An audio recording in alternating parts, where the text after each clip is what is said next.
Hey everyone, it's great to be with you today, and I'm so glad you're here. And I actually have both Dr. Kelly McCann, who probably almost needs no introduction today, but I'll introduce her a little bit, and then Christina Shear. I'm going to let you know in a second while Christina's here. Um, so, Dr. Kelly McCann, as most of you know, is the co host for our upcoming Mastering Mast Cell Activation Summit. We both had our own summits on mast cell activation last year, and found out about each other's after we were too far down the road to partner, but we said early on, let's partner next year, and really combine what we can do. And I think we've got an incredible summit coming up for you guys. But I just love bringing you on, Kelly, because you are such an incredible wealth of knowledge. We're on the same wavelength in terms of the connection with our hearts and with spirituality and how that interweaves with chronic illness. And we both approach this from a mission perspective. And you have an incredible resume that we could spend an hour reviewing. But you, Kelly's the president of the ICI, the International Society for Environment Acquired Illness, very involved in ILADS, so many other organizations, and just an amazing functional medicine doctor. And I always learn so much from you. So thank you for being here. I'm really grateful for you. Thank you, Beth. I'm grateful for you too. Now, this was going to be just Kelly and I, and our topic is on chronic health issue mysteries. And what do you do when you feel misunderstood?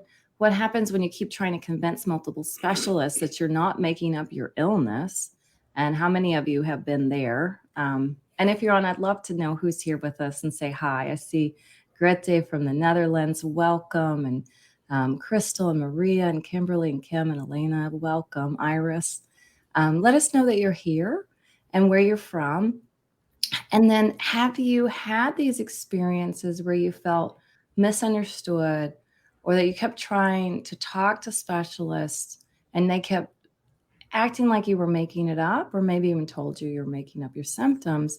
Can you just let us know how common that is in our community so we know how to approach that? And it helps us, anything you want to share, just what you're comfortable with. And then Kelly wants to talk about, and I'm excited for Kelly to talk about how mast cell issues can be behind these unexplained symptoms and mysteries and why it can be so hard to piece together. And Dr. Kelly, you have that metaphor I love about the Sufi teaching with the elephant and how, we might only feel the elephant's tail and we think it's a rope or the trunk. And so maybe you can weave that in. Sure. And then how do you know what's right for you? And how do you talk to your healthcare team? How do you talk to your healthcare team to get the care that you need? And so Dr. Kelly McCann, with her background, is just the perfect person to help guide you through that. Now, Christina's here. She's on our marketing team, and I'm so grateful that she's here because just a few minutes ago, before we went live, I learned that a very dear friend of mine, a second one this year, who's like a family member, and I met when I was 19, has been like a dad for me as well, that he just died. And I just found this out a few minutes ago. So I'm a bit too grief-stricken to stay on today. And Christina is going to moderate our Facebook Live and moderate your questions. And before I hop off, I just want to do our disclaimers. That, of course, this is for informational, educational purposes, that we're not here to treat, cure, diagnose, or prevent any disorder or disease or illness. So do work with your healthcare provider. If there are affiliate links, then that may mean that Mast Cell 360, I like you guys to have, I like full transparency. We may make a very small commission. It doesn't cost you anything more, but that goes towards supporting all of our free resources that we put out, like these Facebook Lives, our blogs, our email newsletters. There's a whole team, you guys. We're at 16 people to put out what we put out for you all. And so just help support all of that.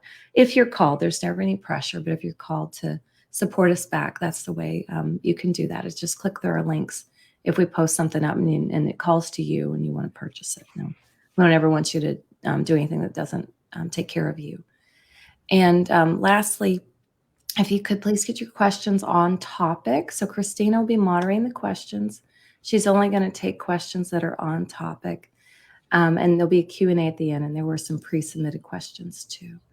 So enjoy your time with Dr. Kelly and Christina. I know it's going to be wonderful. I'll still be here in the background. I just need to make some calls and take care of my heart. So it's good to be with you guys. And I'll see you next week, and we'll have another wonderful Facebook Live, and Christina will let you know the topic towards the end if it's already been determined. Thank you all so much for all your condolences. I appreciate it. And please give Kelly and Christina the love and the attention that you share with me. They're both very dear to me, and I know that they'll be dear to you as well. I'll see you guys next week. Thank you, Beth. Yeah. Thank you. Thank you so much. And gosh, we are just so very aware of your heart right now. And to say the least, in my time of being a part of this team at Mast 360, I've seen how we've got to care for our heart just as much as we're caring for the symptoms, the mystery illnesses, the things that are going on in our body. And so, Beth, thank you for showing us how we've got to put ourselves first and listen to our body when we're having those tough moments in our life, and creating space to grieve and to cope and process. And so I think, gosh, I'm grateful to jump in. Hi, everyone. Thank you so much for being here today. And you are in for a treat because we have one of the co-hosts for our upcoming Mastering Mast Cells Summit with us today, Dr. Kelly McCann. Thank you so much for being with us and being here to chat with Beth. And in this case, share some answers to some of these great questions that were submitted by some of our fans, some of our clients, some of our top supporters on our page. I know we've got a bunch to cover. And so I don't want to spend a long intro, but I would love, just for those of you that are maybe unfamiliar with the work that you do and who you are, will you just give a brief introduction and bio and share with them your expertise, so that way they know when you answer these questions that they are getting some of the best wisdom in this industry. Thank you, Christina. It's lovely to be here with all of you today. And yes, our hearts go out to Beth for her loss and loss of her family members. So for me, I am a medical doctor. I was originally trained, I got an undergrad degree in music and then library science. And then I went and got my medical degree at Tulane, concurrent with a master's in public health. I was a little bit of a eclectic accumulator of degrees. I went on and did a residency in internal medicine and pediatrics, and then started diving into the things that I really loved, which was at the time holistic medicine, which became integrative medicine, functional medicine. I studied with the University of Arizona and Dr. Andrew Weil in his integrative medicine program, did the Institute for Functional Medicine training. I did environmental training with Dr. Walter Krunian, who has since passed.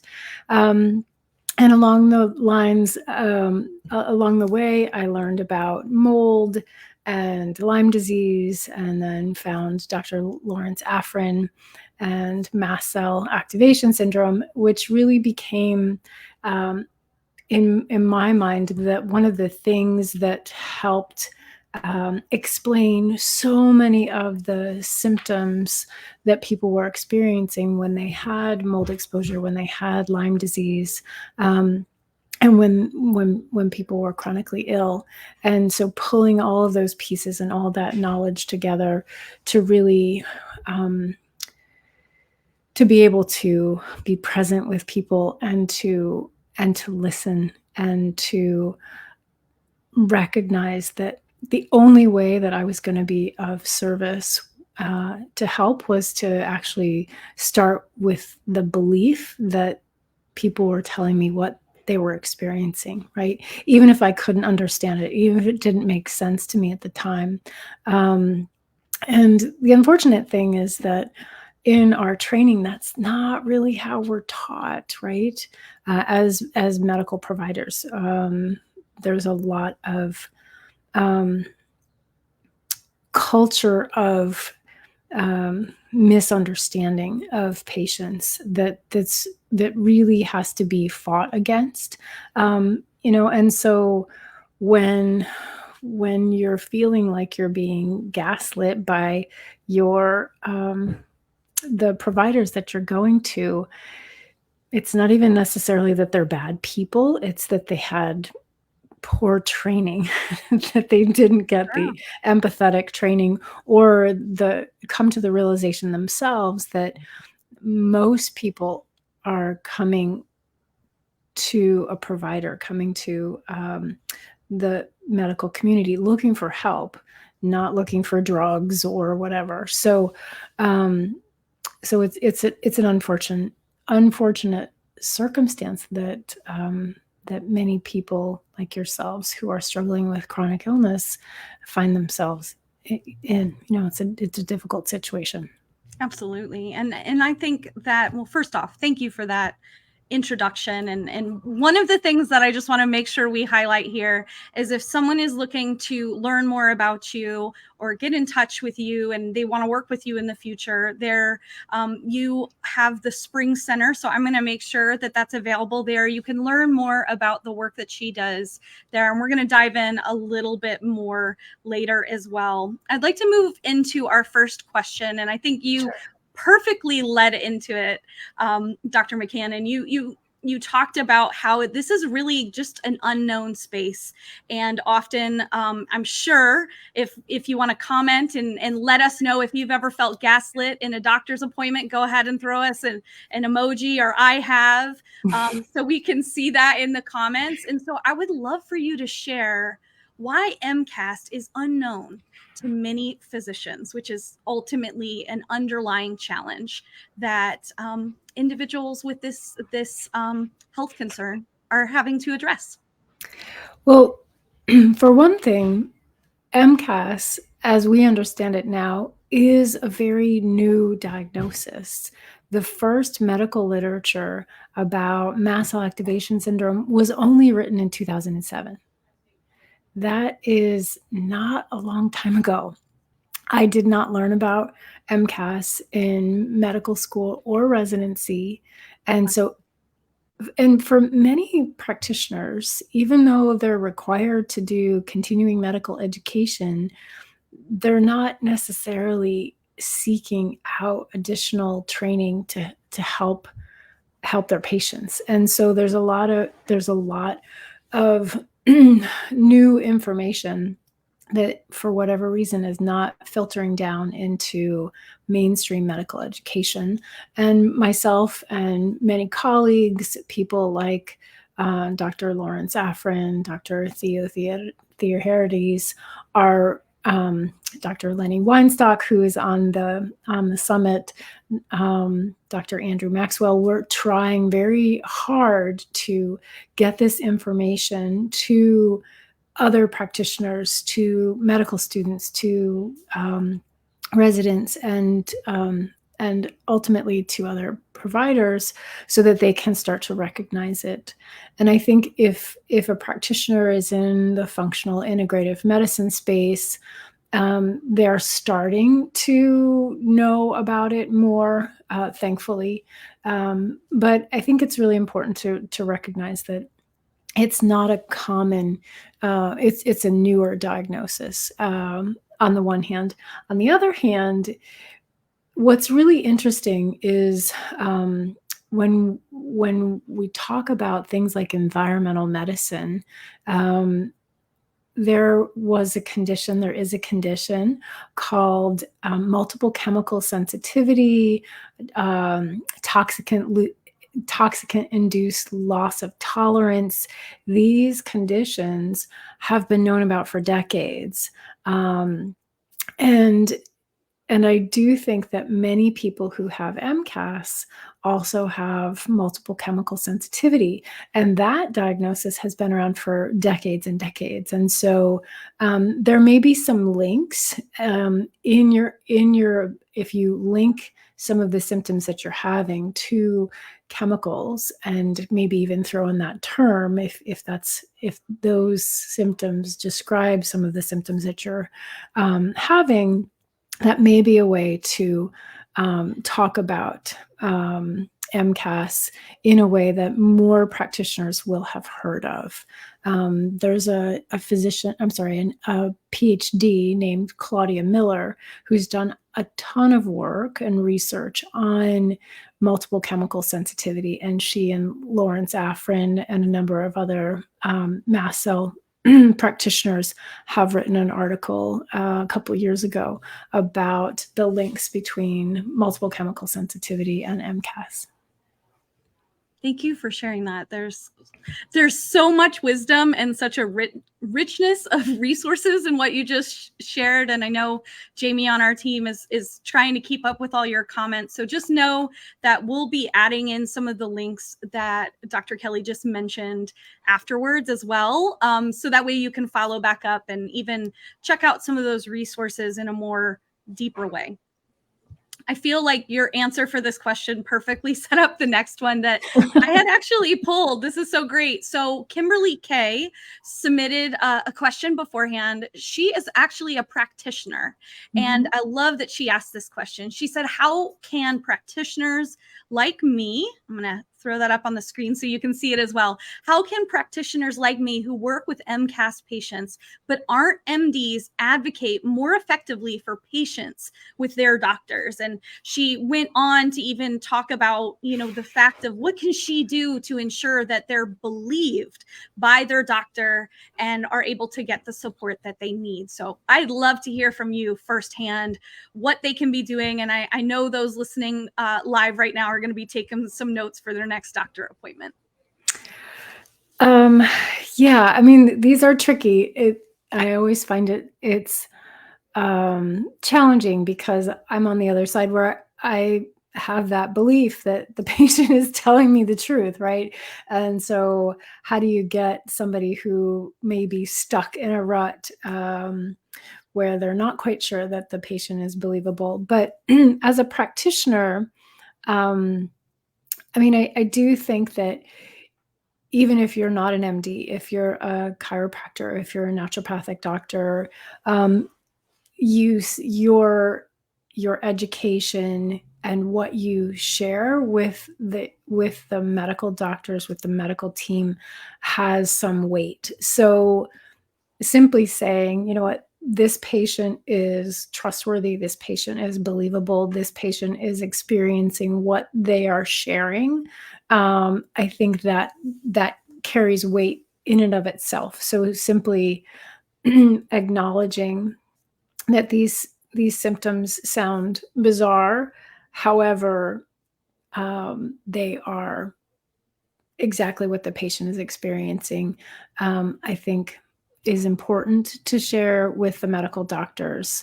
And you can also share papers. One of the things that I think is really important for you all to understand is that there are kind of two factions of medical doctors who take care of MCAS patients.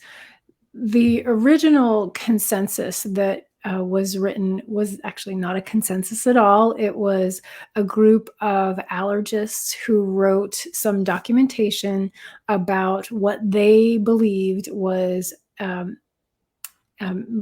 MCAS, and they had specific criteria that patients had to achieve, like you had to have a certain tryptase level, and then when you were in a flare, you had to have a certain increase in that tryptase level. But if the tryptase level was normal, then you couldn't have MCAS. And we call, in my camp, we call this consensus 1.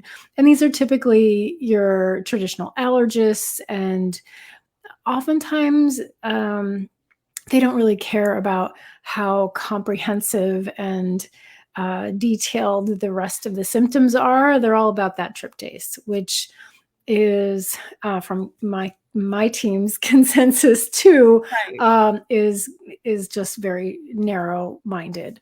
And so if you happen to find yourself in a practitioner's office who sounds like he or she is all on the consensus one side, my suggestion would be thank them for their time and gracefully exit the office, because you're not going to get the kind of help that you need. And then on the flip side, there's consensus two, and this is again Dr. Lawrence Afrin's group.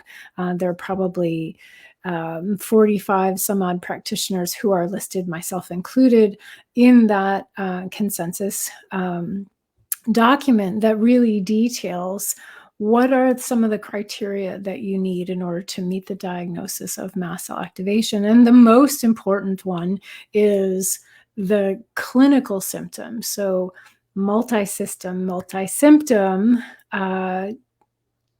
presentation in allergic, inflammatory, and growth factors, which covers a whole host of symptoms in every system of the body. And you really, that's the most important thing. And then you can have lab values that will support that, or biopsy values that will support that.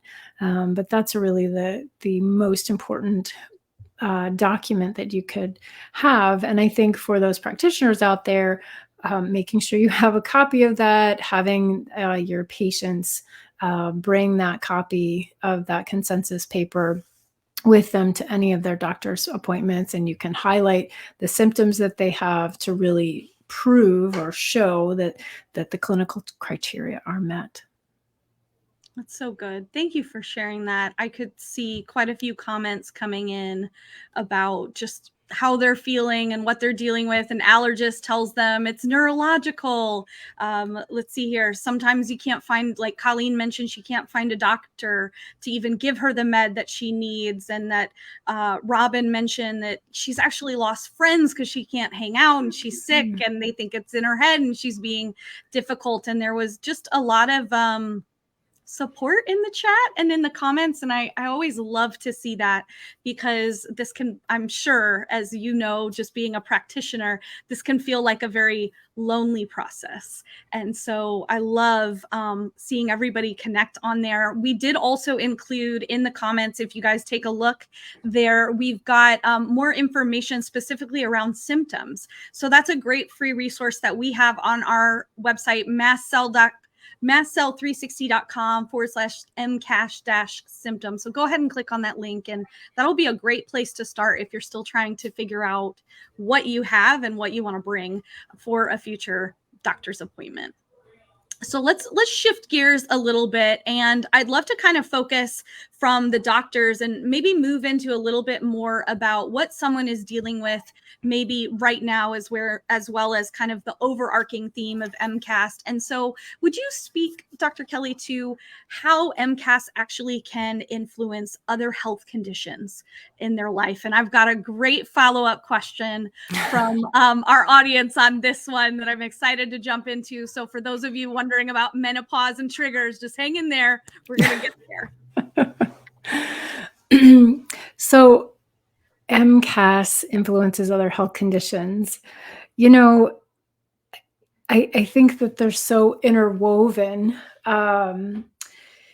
In medical school and residency, we're taught that we have this list of symptoms, right? And from the list of symptoms, we have to create a differential diagnosis. And the differential diagnosis, then we determine what lab tests we're going to do to come up with that diagnosis, that pinnacle diagnosis. But the thing that I realized was missing in this whole pattern of how medical doctors think is we never asked why. Why does this unique person with their unique genetics and lifestyle and everything present with all the symptoms that they do, right? And you know, we know that there are triggers for MCAS, and those triggers can also cause other conditions. And so, for example, many environmental chemicals, plastics, pesticides can trigger MCAS. They can also trigger things like Parkinson's disease. They can trigger autoimmune conditions, Hashimoto's thyroiditis. And so it may be that MCAS itself can trigger other health conditions. So if you have lots of inflammation because of the MCAS, the activation of the mast cells, that can, cause an inflammatory cascade of issues. But I also think that whatever is triggering the MCAS can lead to other health conditions like autoimmune conditions, like leaky gut, SIBO, intestinal permeability issues, et cetera, et cetera. And so, so it's not just the MCAS itself that's triggering those other health conditions, but perhaps the things that are triggering the MCAS that lead to those health conditions, and it exacerbates everything, right? So if somebody has some food sensitivities, is it the MCAS that's causing the food sensitivities, or is it the environmental chemicals, the mold exposure that's causing the dysbiosis that's leading to the food sensitivities, et cetera, et cetera? So recognizing that it's this very complicated web of relationships between triggers of MCAS and MCAS itself and all those symptoms and other health conditions. Does that help, Christina? Makes it more confusing, really. No, I actually think that was very helpful. And again, this is not an easy, quick fix, right? It is a process. It is a process, absolutely. And when we go through healing, helping somebody heal from MCAS, it's multifactorial as well. And figuring out, if there's this web of connection, where do you start to pull the strings so that you can shift and have improvements that can then layer on top of each other as you're improving. And then to recognize too that it's not just the physical body that we have to heal, but we have to heal the emotions. We have to deal with the cognition and the mental processes that are happening, as well as the spiritual aspects of things. Right. That's so true. And I know Beth shares very publicly that for her, it took over 10 years to get a diagnosis, to even really start this healing process and this healing journey for herself, and be so aware of what she needed. And so maybe for someone that's just listening today that has been on years of seeing doctors and not found solutions, they still have mystery symptoms, they think it might be MCAS, and maybe they just feel like giving up. Would you just take a moment and just encourage them and just be that doctor for a moment, to hold safe space, to give them a boost of confidence, to keep pursuing their health and their wholeness journey? Absolutely. The truth is that no matter how unique your presentation is, the story that you are experiencing is both unique to you and also similar, very similar to many other patients who have struggled like you in the past. And so I think that if you recognize that other people have found answers, you can too. As long as we're still breathing, as long as we're still here on the planet, there is a purpose for you to be here, and the opportunity for transformation and change and growth, no matter how terrible you feel. And you don't have to show up 150% all the time, but you do have to show up for yourself. you have to recognize that you are worth getting up and continuing to seek out the help that you need, and that you're not alone. There are so many people who have walked this journey before you, and there will be other people who are behind you who will need your help and support as you progress on your journey. That was so good. If that just encouraged you, I'd love if you'd leave a comment in the chat below and let us know. For sure. Let us know. And I think this would be a moment that if someone is struggling, they're looking for that community and further education, that we've got an event coming up. Really, you've got an event coming up that I think would be awesome for you to just share a bit about the Mastering Mast Cell Summit. I'm going to include the details about how you can register for free. It's coming up in October. It's going to be the 16th through the 22nd. And you're going to be one of our hosts and speakers and experts on the stage. And I would just love for you to share a little bit more about that before we answer a couple final questions for the day. Yes. So, as many of you are familiar with summits, these are a fantastic way to gather so much information. And Beth and I really worked very hard to pick out the best of the best, people whom we felt were going to be able to share fantastic information, cutting edge information about all things MCAS. And I love having these conversations with practitioners and our speakers. And I know Beth does too, because they're so heartfelt. And when you're on this health journey, it is a process. It's a process of identifying the education that you need, what you need to learn. And you can go through and you don't have to watch every single topic, although so many of them are so good and so juicy, you're probably going to want to purchase it so you can watch it again and again. Honestly, I know I do. I think about it like this. We need to educate ourselves, and this is part of that education. And then we need to empower ourselves. And that empowerment starts with that kernel of belief that you are worth it and that you deserve to have this information and to own this information. I think that sometimes when we become ill, we start to have a loss of faith in our bodies, a loss of faith in our own intuition.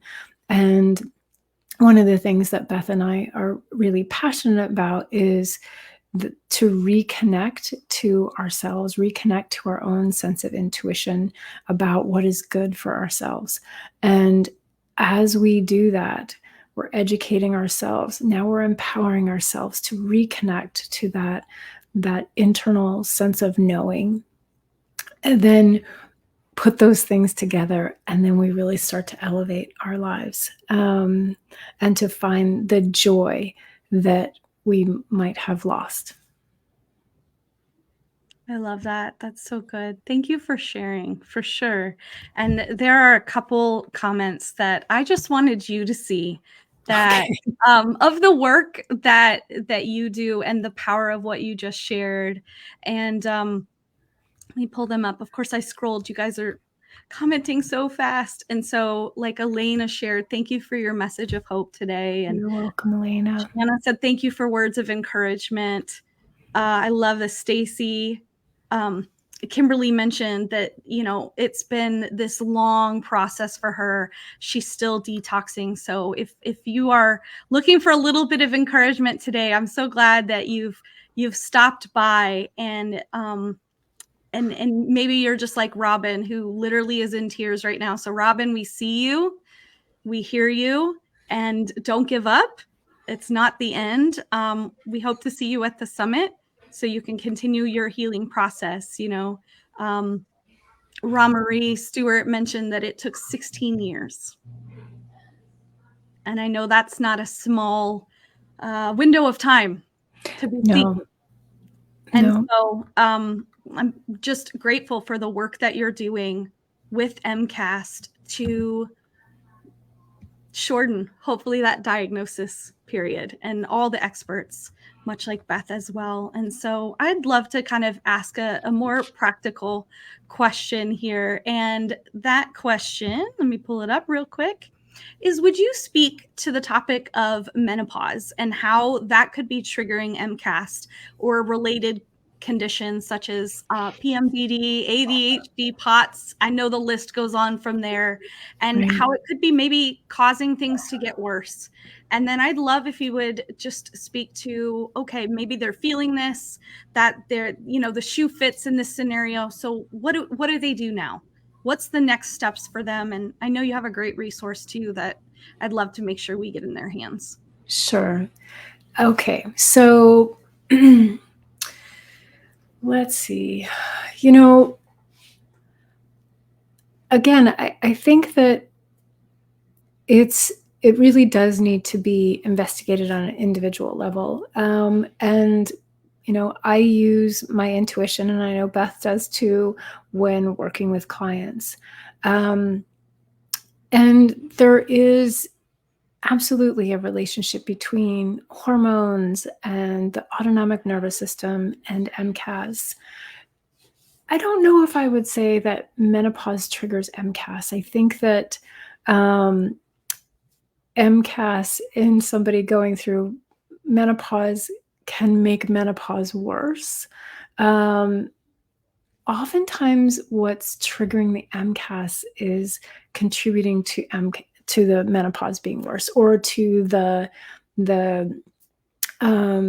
dysmenorrhea, or PMDD.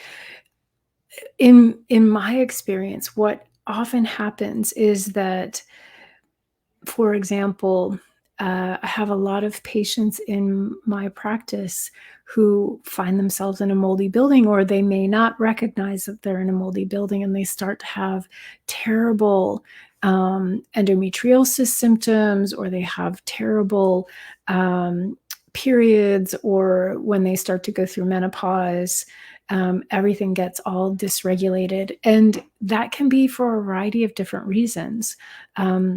Sometimes people can develop sensitivities to their own hormones, which sounds crazy, but in the world of MCAS, it's actually very common.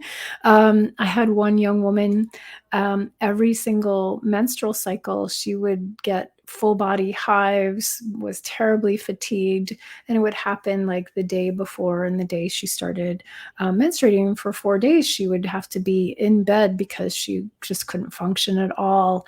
And we figured out that she was sensitive to her own progesterone. And as you may know, you have a peak of estrogen on day 12 and a peak of progesterone on day 21, and then you have a 28-day cycle, right? So in the latter half of the cycle is when progesterone is most active. If there's no egg implanted, then all the hormone levels fall and you have a period. And so if you have a sensitivity to progesterone, the latter half of those cycles are terrible. You can develop a sensitivity to your estrogen as well. And so I see all of these patients with dysregulated hormones that are exacerbated when you have an inflammatory reaction like MCAS, but it may be the mold that's triggering the hormonal dysregulation. Same thing in having difficulty with menopause.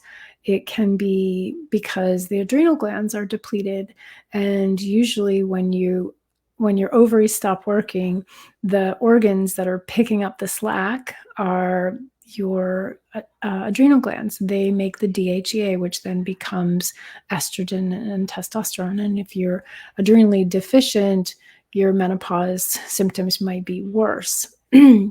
And then there's the mental, emotional, spiritual aspects of what does menopause mean?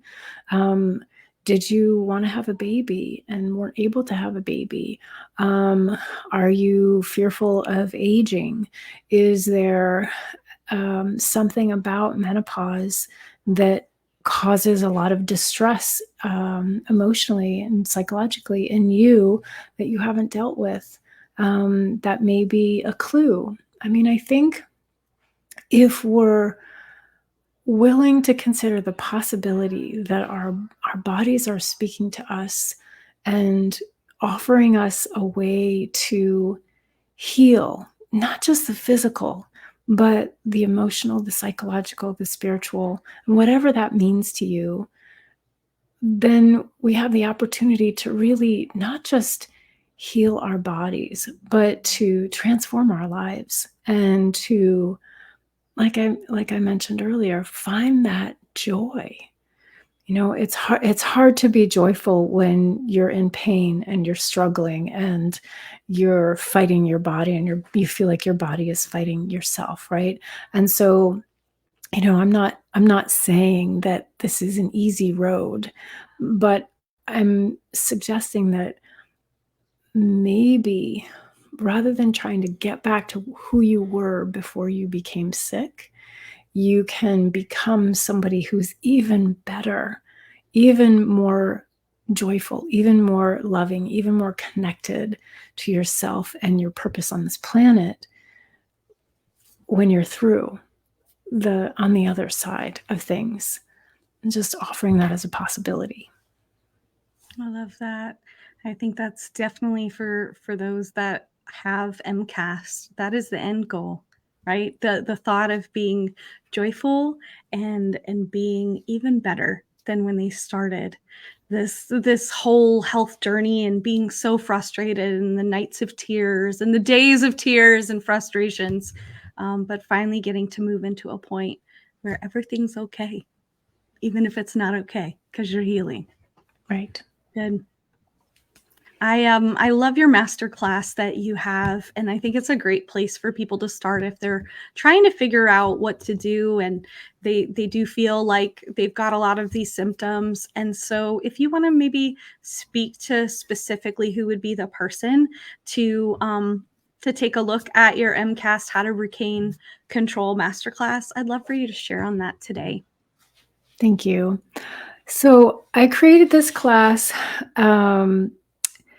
mostly to educate people. You know, we live on a toxic planet, unfortunately.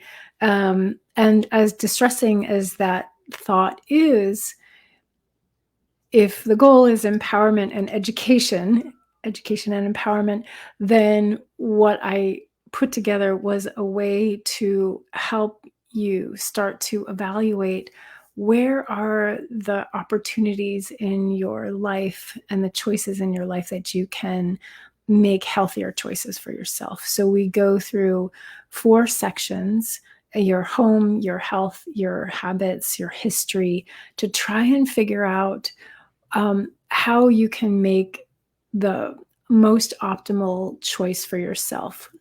You know, most people understand that we should eat organic if at all possible. Most people understand that we can make choices in our personal care products. But then there's a lot of hidden environmental chemicals in our world today. And so what I've done with this is I have a questionnaire, and I go through the questionnaire in detail, explaining why I'm asking these questions of my patients and why you should be asking these questions of yourself, and then going through the answers so you can start to really see, okay, here's an area of my life that I could clean up and reduce my exposures. Because we're still on this planet, we have to figure out how to be here. We have to figure out how to reduce our exposures. And this is all about detox. So the first step of detox is avoidance. And that's what the masterclass is about. Perfect. Thank you for sharing. And thank you, Jamie and the team, for keeping up with all the comments and all the questions below. I know there's going to be some that we're not going to be able to get to today because we want to honor Dr. Kelly's time. And so with that being said, I would just love if you would just close out today with whatever is on your heart and anything you think Beth would be saying in this moment as well. And we're going to be sure to include one final time the link for the summit, so you can be sure to register for free and get some of those hot button questions answered as well that we didn't get a chance to cover today. Thank you, Christina. Okay, well, thank you so much for spending this time with me today. And I really appreciate your attention and your questions and your comments. This is a beautiful community that Beth has created and Mast 360 has created, and I feel honored to spend some time with you all. I really want to impress upon all of you how important you are and how critical you are in your journey, and to acknowledge that you can do this. In fact, no one else but you can do this. And yes, you can have a healthcare team and practitioners, but ultimately it's up to you. And as sad as it may be to let family members and friends go who aren't in service to your journey, sometimes that's what we need to do. And when we let things go that don't serve us, it gives us the opportunity to allow the things into our life. There's space in our lives then for the things that do serve us. And so it's all about learning to honor yourself, honor your process, honor the things that serve you. And those tools and those skills will reap many, many benefits as you progress on your path to finding your health and your purpose in your life. Absolute. Just thank you. Thank you for being here today. Thank you for sharing your heart, and thank you for encouraging us. I am grateful for your time. I know Beth and the team at Mast 360 is grateful as well. If you had an aha moment today that you'd like to share, please share that in the comments. And we will see you next week. We're going to be doing a general Q&A, live Q&A with Beth next week. So I'll be making sure on social media, we have a post going up soon. So if you have any questions that didn't get answered today that you'd like to ask Beth around the topic of MCAS, know that we will be asking those from you soon, and we're going to spend a whole hour with her next week and tackle those. All right. Thank you, everyone. Have a wonderful day, and we hope you experience wholeness and healing. Thank you, Christina. Bye, everyone. Have a great Bye, everyone. day.